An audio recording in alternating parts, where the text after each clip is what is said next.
This is the first day of this September 2023 7-day sesshin. And we'll start off with exploring teachings that predate Japanese Zen by delving into its Chinese roots, that is Chan Buddhism.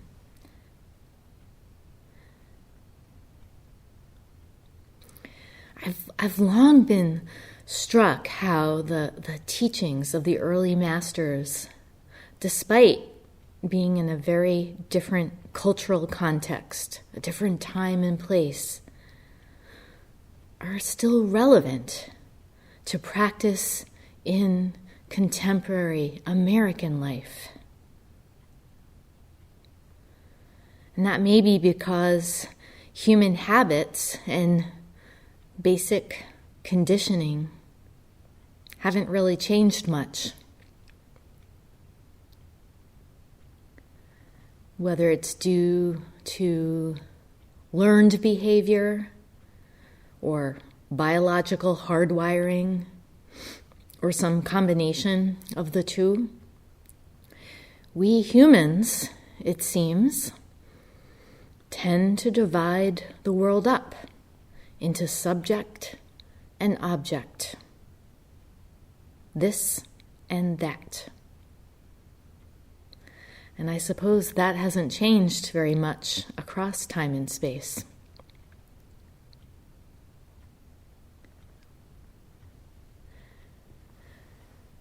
And so much of the dissatisfaction and anxiety and anguish that we experience in our lives comes from this predisposition towards duality, positioning ourselves as separate and often in opposition to others. And the positions we take are not just about ourselves and other people, but also about animals and objects. Even the human brain is divided into two spheres.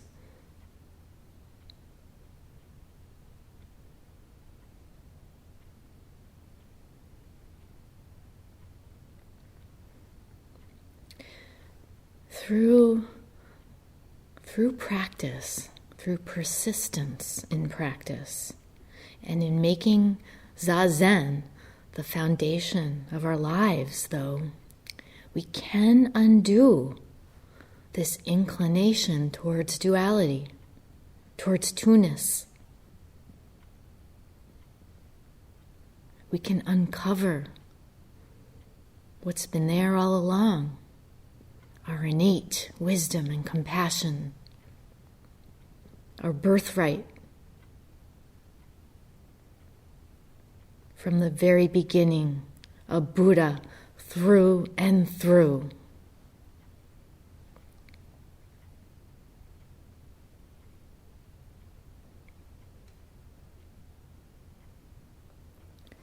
I'm going to be relying on two sources. One is called Zen Essence, The Science of Freedom, translated and edited by Thomas Cleary. And it's a collection of translations of the teachings of various Chan masters of the Tang and Song dynasties. And it includes nearly 20 masters, so I'll just zero in on a couple of them. In his introductory remarks, Cleary speaks to the timelessness of the early masters' teachings. He says, "Because of the very nature of Zen, its essence is neither of the East nor of the West. The classical Zen masters have said that this essence does not belong to any particular social class or group. a Zen poet remarked, "On whose door does the moonlight not shine?" It is at the source of ideas, not a product of ideas. And this is what distinguishes the essence of Zen from all derivative philosophy, religion, art, and science.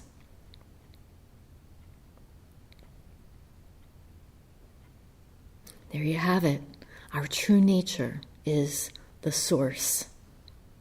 It's who we are. Doesn't matter what our background is. Doesn't matter how old or how young we are. Our ethnicity, our race, our gender, our sexual orientation. All the ways that we've come to identify and position ourselves in relation to others in order to navigate what sometimes can feel like a very complex social world.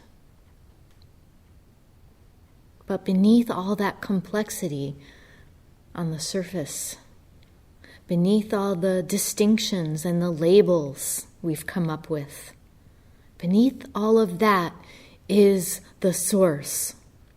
And it's very simple. It's our being.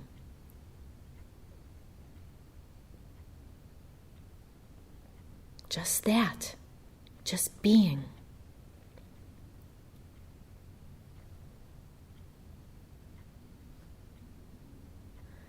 The second book I'll be using is Zen's Chinese Heritage, The Master and Their Teachings by Andy Ferguson. He visited our center on a couple of occasions.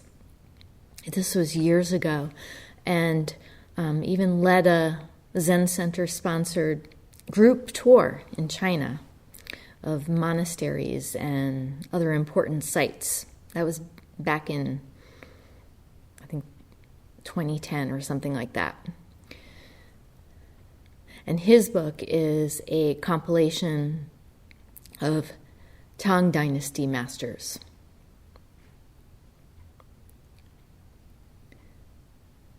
We're going to start with the teachings of Yuanwu, who is recognized for being the author of the Blue Cliff Record, the Hekigan Roku in Japanese, koan collection. So we'll begin with some biographical details. Yuanwu's years are 1063 to 1135, and he was a disciple of Wuzu Faiyan. And Ferguson begins by describing Yuanwu's early years. And I'm going to skip over some names that aren't necessary to the gist of the story. I'm also going to stick with referring to Yuanwu by that name and not another name that he went by, which was Fugu.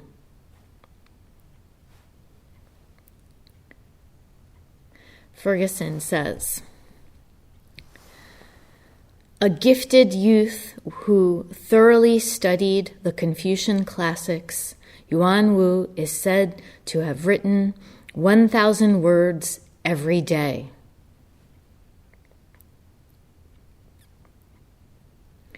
During a visit to a monastery, he observed some Buddhist scriptures and was surprised by a strong feeling that he had previously possessed them. He then left home and studied under a Vinaya master and a scriptural teacher. In other words, a sutra teacher. Confucianism was and still is a major cultural force in China. And it's based on a set of norms and values aimed at achieving a harmonious society. And these include things like loyalty to one's parents, respect for authority in general, humility, reciprocity, do unto others as they would do to you. And along with that, in the Vinaya school of Buddhism, it too emphasized a set of rules. These were for monks and nuns to follow in order to live and practice and work together in harmony.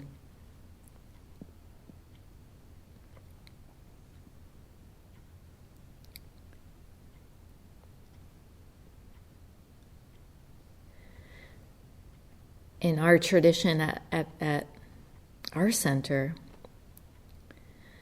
we can see that having a set of guidelines for the training program and for sesshin, this is a valuable tool in helping us to let go of our personal preferences, our inclination to act out of self-interest.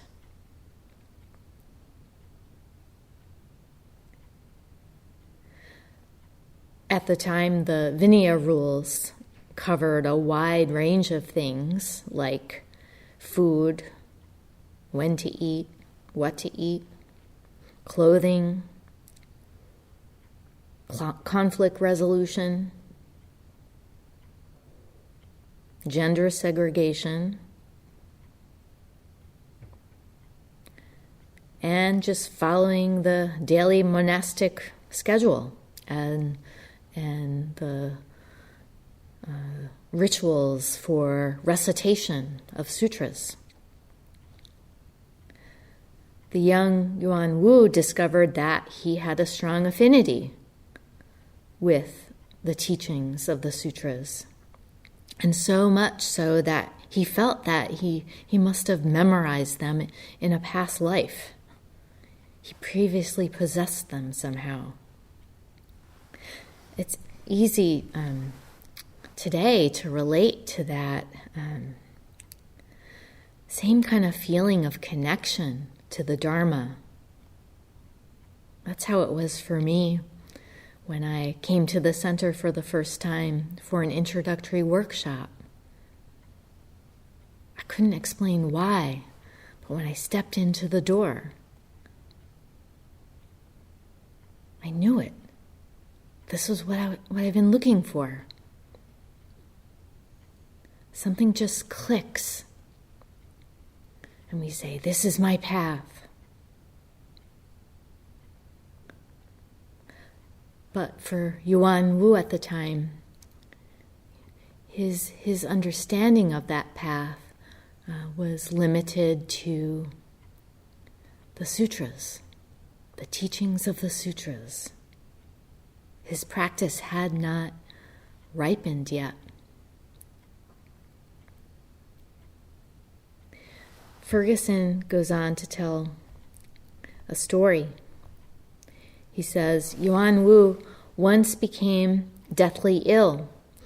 He realized that his scriptural study and chanting of the Buddha's name was insufficient, saying, the true path of nirvana of all the Buddhas is not found in words. I've used sounds to seek form, but it's of no use in dealing with death.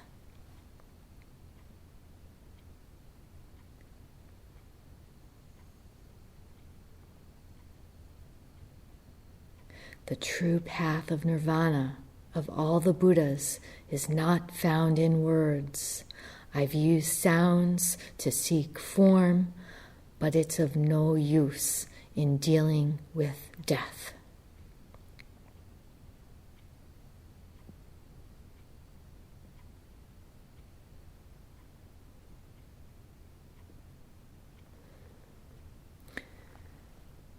What happens when we hear a sound in our ordinary way of perceiving the world?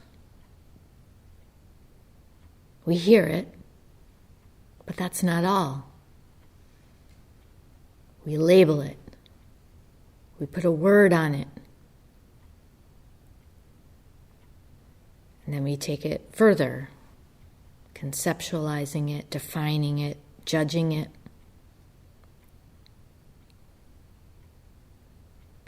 And most people live their day-to-day lives clinging to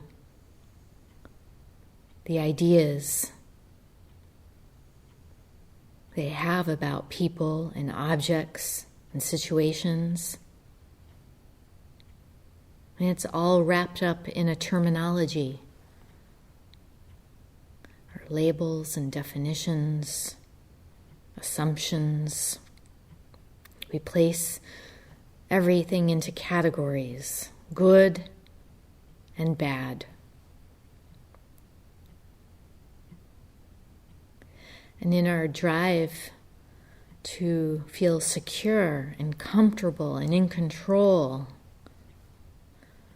of course, we chase after the things that satisfy us, the things that we like. And then we run away from and reject the things that we don't.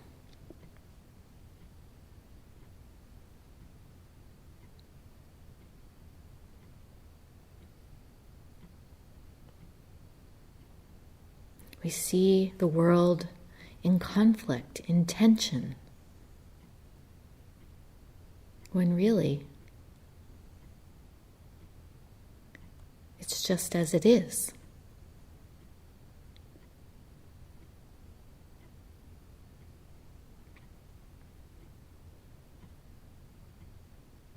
And we also end up going on to this, vicious cycle, because any temporary happiness that we experience from the things we like ultimately is followed by discontent, dissatisfaction. And that's because our happiness is fleeting.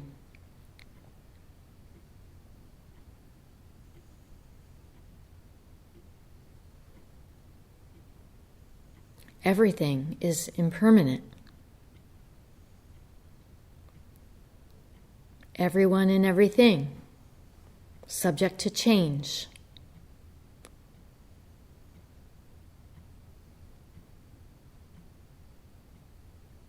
Subject to life and death.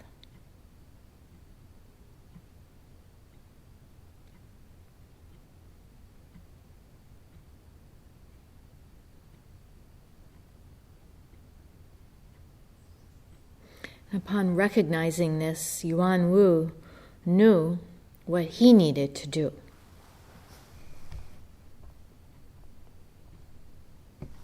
After he recovered from being sick, he set off to seek instruction from the Zen school.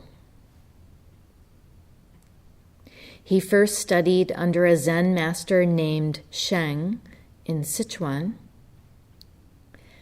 During one of their discussions, Sheng pricked his own arm and bled a few drops of blood.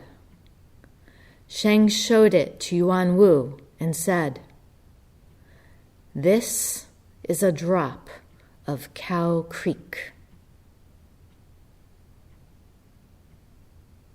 So he pricks his arm, lets the blood trickle out, and shows it to Yuanwu and says, "This is a drop of Cow Creek." Or we could say Bigelow Creek or Chapin Pond.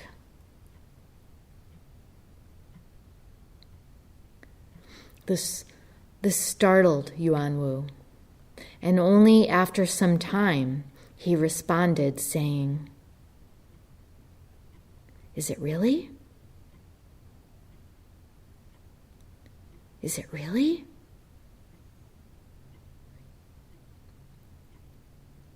He was confounded.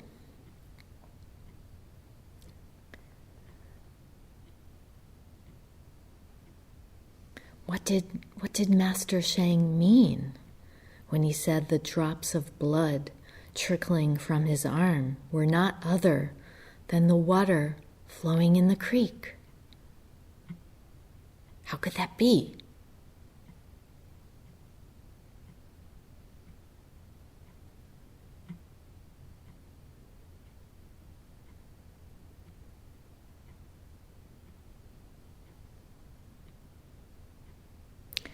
Yuanwu then left Sichuan,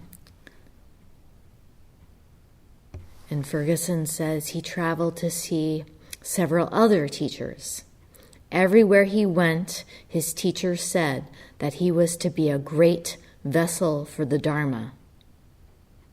And one teacher declared, "Someday the entire Linji school will be his disciples." So Yuanwu must have made quite an impression in his sincerity and strong determination.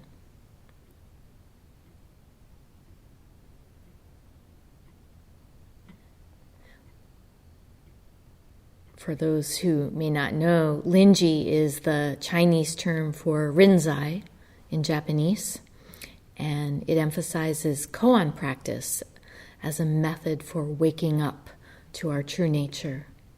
And our center's lineage developed as a hybrid, a blend of rinzai and soto, which is a kadang school in Chinese. So whereas the Soto school emphasizes that we're already enlightened, every one of us, from the very beginning, without exception, and that is true. The Rinzai school emphasizes that until we realize it, until we experience it directly, we won't be able to actualize it in our lives.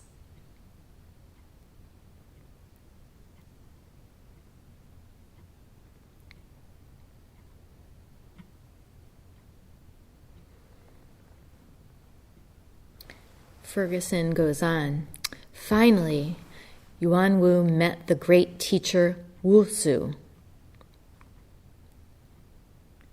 However, Yuanwu felt that their first meeting was a failure because Wusu seemed aloof and unsympathetic.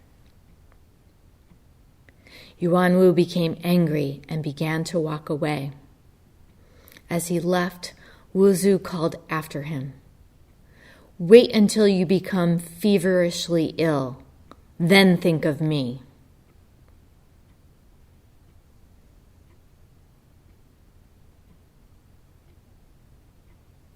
So Yuanwu walks away, angry. It seems becoming angry at one's teacher is nothing new to Zen practice. For some, it's an important part, actually, of the process of maturing. That's how it was for me. There were a number of times when I became very frustrated and angry with my teacher, Bodhin Roshi. Why wouldn't he help me? Couldn't he see that I was struggling? Why wouldn't he give me more direction other than just saying, just this, just move, keep at it, trust the practice?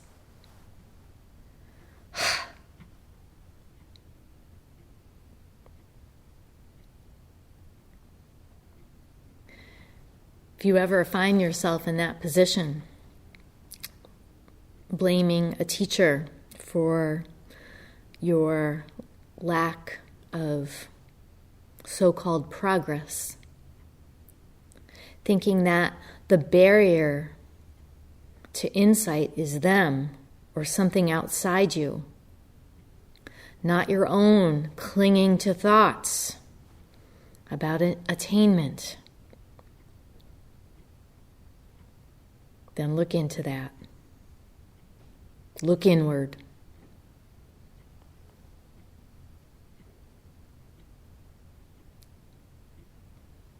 Sometimes we learn that the hard way, though.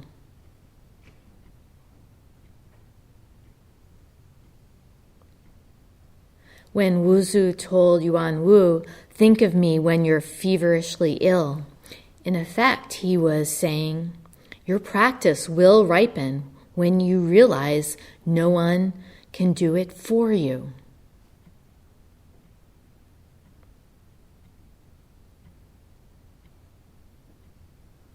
So really, it was out of a sense of faith in Yuanwu that he said that.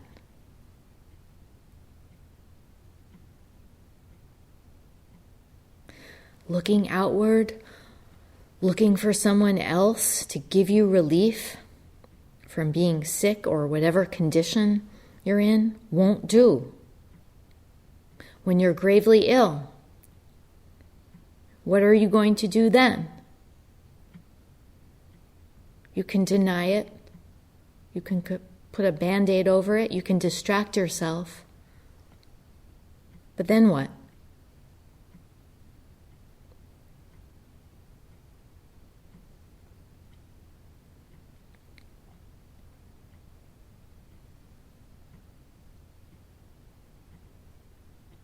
Next, the book goes on to provide an account of Yuanwu's awakening. It says, Yuanwu went to Jinshan, which is a geographic location, a district south of Shanghai. Yuanwu went to Jinshan, and while there, he became extremely ill. So this is his second serious illness, the first being in his youth. Remembering Wuzu's words, he pledged to return to study with him when he recovered. When Wuzu saw Yuanwu return, he laughed and told him to go to the practice hall. Yuanwu then took the position of Wuzu's attendant. And then what happened next involved an exchange between Wuzu, Yuanwu, and a government official.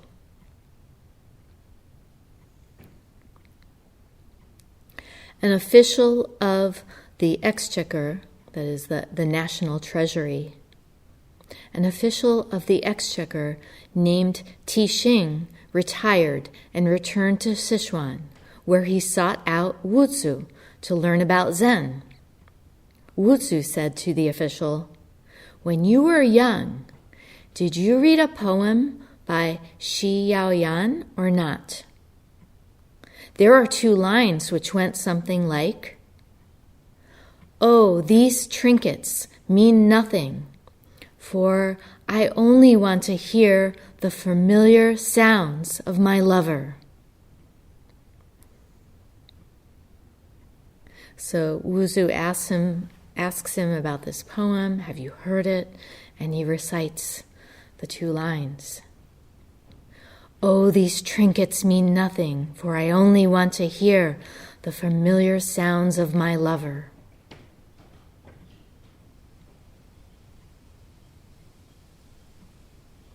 What does this line from a poem have anything to do with learning about Zen? That's what the government official was asking him about.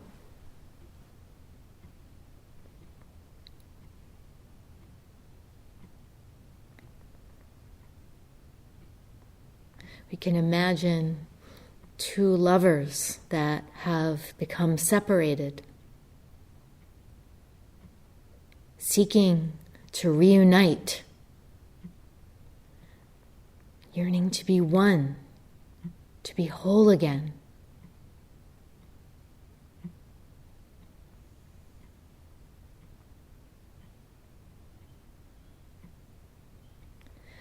Tixing said, "Yes, I read those lines." And then Wuzu said, "The words are well crafted."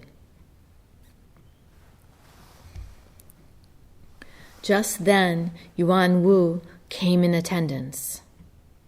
He asked, "I heard the master mention the poem by Shi Yaoyan. Does Tixing know it or not?" And then Wuzu said, "He just knows the words."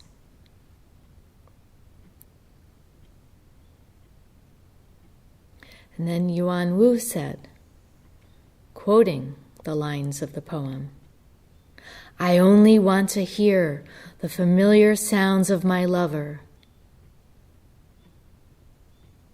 If he knows the words, why doesn't he understand it?"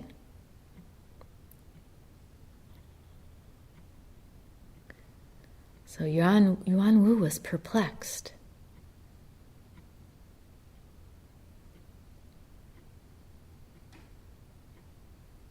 Still caught up in the conceptual, but questioning.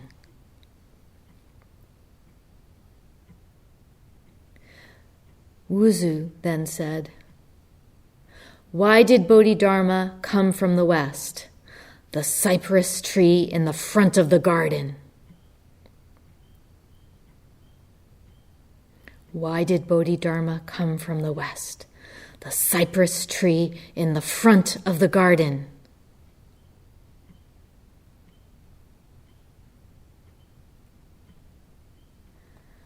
This question, why did Bodhidharma come from the west, is one that appears repeatedly in koans, including in the Blue Cliff Record, which Yuanwu wrote years later when he became a Zen master.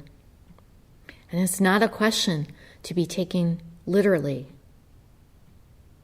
It's the job of the student working on such a koan to see what's underneath those words.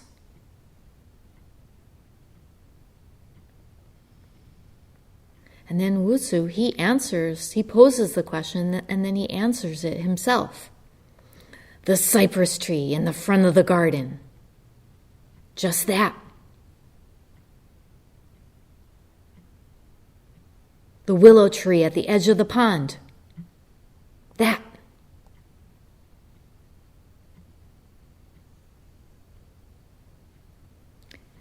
And it was at these words that Yuanwu was suddenly enlightened. In a flash, it happened. The mind can just suddenly turn over. Suddenly, we're no longer filtering life through thoughts, but experiencing it directly. But if we're not paying attention, we miss it.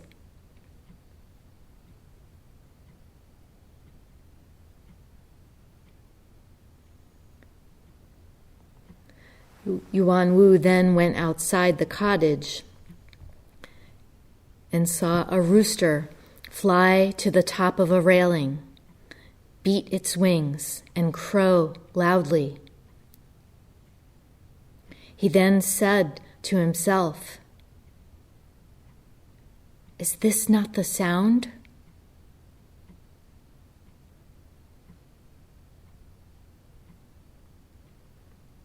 Is this not the sound?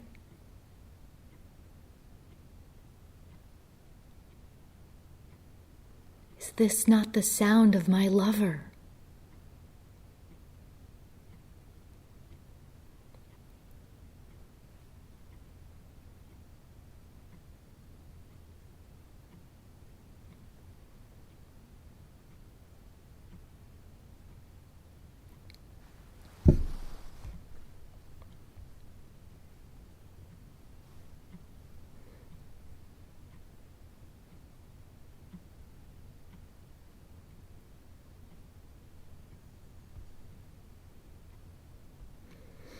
There's more to Yuanwu's biography, but I'm going to put that aside now and turn to his teachings as they were translated in Cleary's text, Zen Essence. And this book consists of a series of short writings from each master, some less than a paragraph in length, or even just one sentence, each attempting to convey in words that which is beyond words.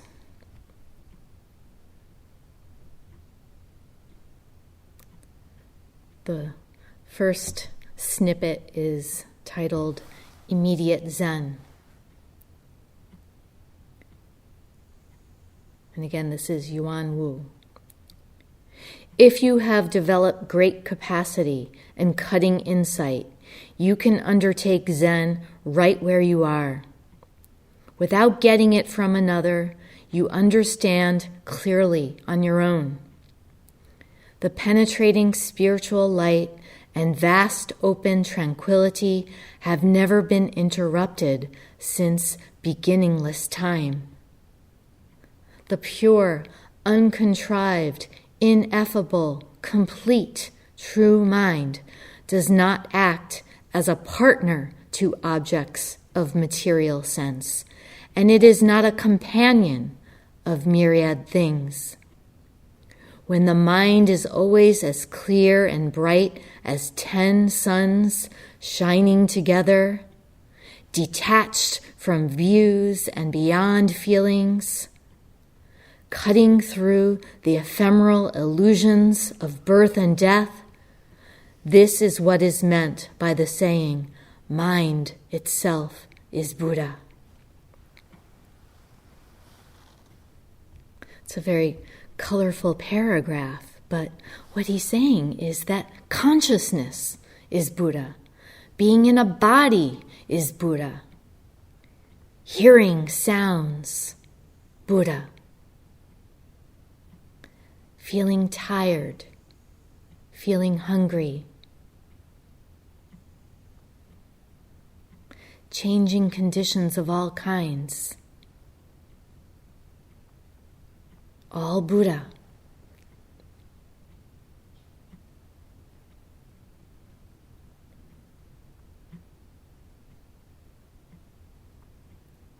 And it's accessible right now. No matter what we're experiencing in any moment, no matter how we're feeling. One of the more stickiest thoughts we can have in sesshin is the idea that practice has to feel good in order to be doing it well. And this can really bother us during the early days of sesshin, when we are tired.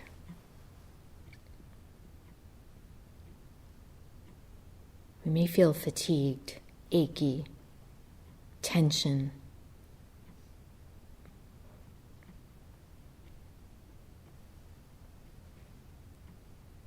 But still you're a Buddha.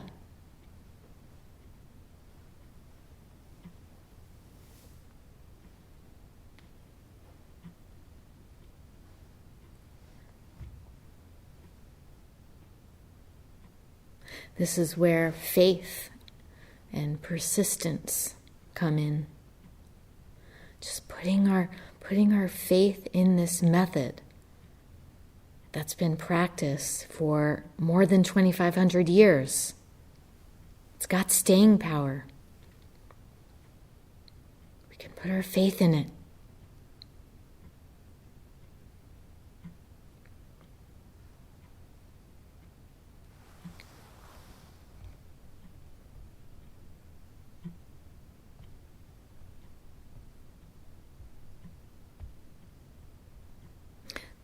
Another snippet is titled The Purpose of Zen. Yuanwu says, Over the course of centuries, the Zen has branched out into different schools with individual methods, but the purpose is still the same: to point directly to the human mind. Once the ground of mind is clarified, there is no obstruction at all. You shed views and interpretations that are based on concepts such as victory and defeat, self and others, right and wrong. Thus, you pass through all that and reach a realm of great rest and tranquility.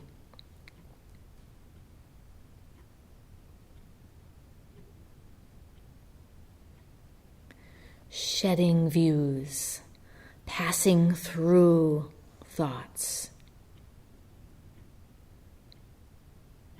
Whatever practice we're working on, whether it's a koan, a breath practice, or shikantaza, it doesn't actively involve getting rid of or extinguishing thoughts. We're not rejecting or opposing anything. Let them pass through. Let them be. And don't hold on to them. Let them flow through us.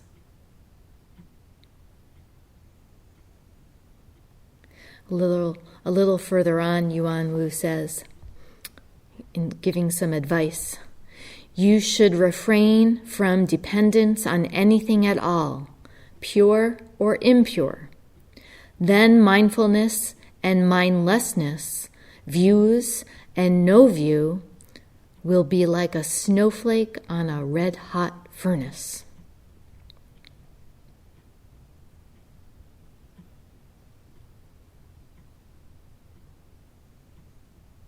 Seeing thoughts like a snowflake on a red-hot furnace.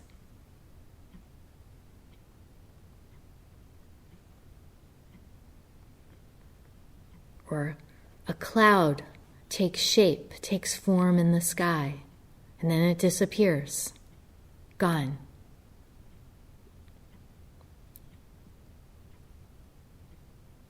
A train rolls by, makes a lot of noise. It continues on, gone.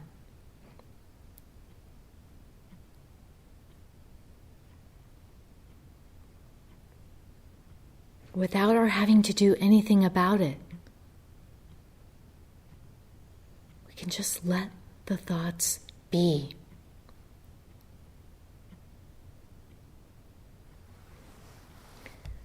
And then one more snippet called Half-Baked Zen.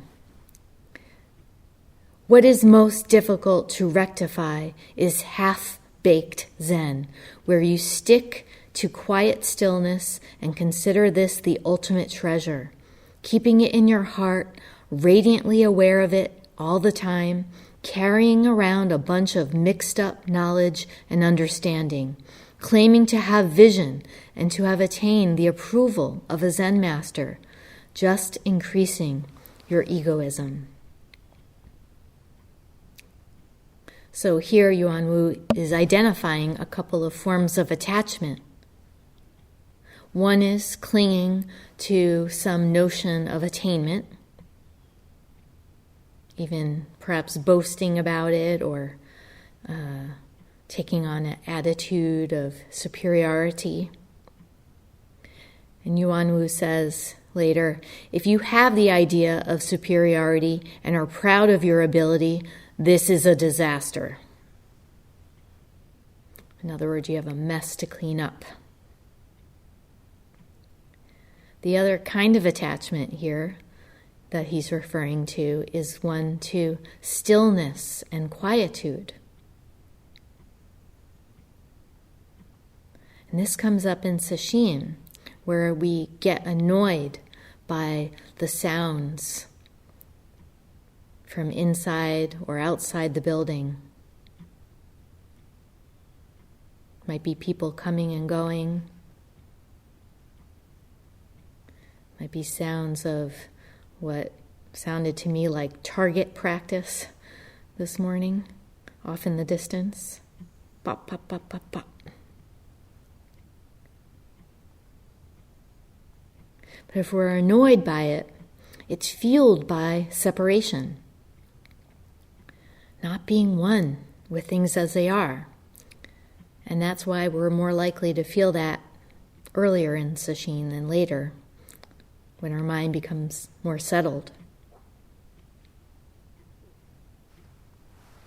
Another kind of attachment that comes up in sesshin is dwelling on our past experiences, which can take the form of making comparisons and contrasts with past sesshins.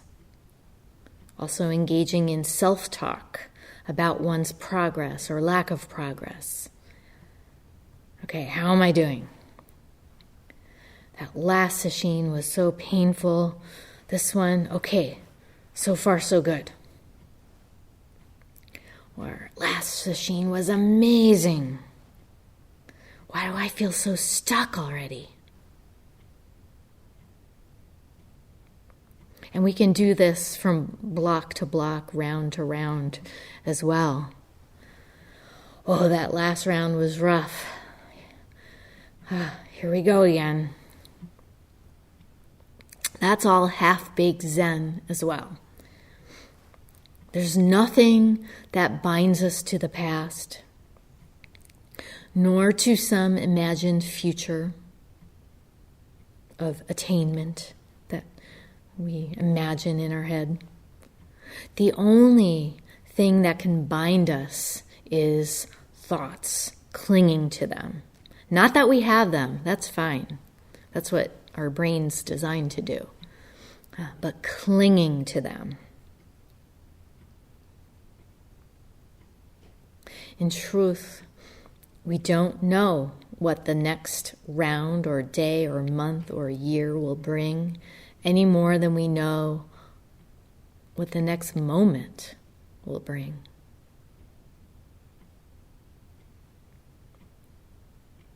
Practice is a journey into the unknown, moment by moment. And when we enter into it with a mind of wonder and curiosity, not through our fixed ideas, we see it clearly. We don't mistake it for anything but this.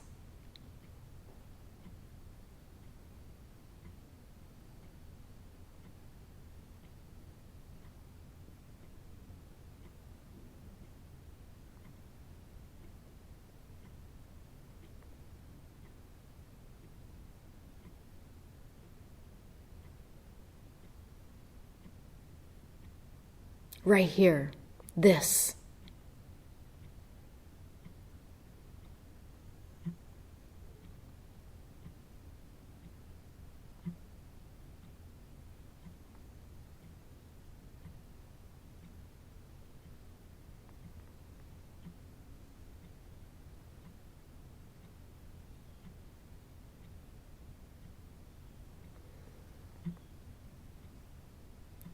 We'll stop here and recite the 4 vows.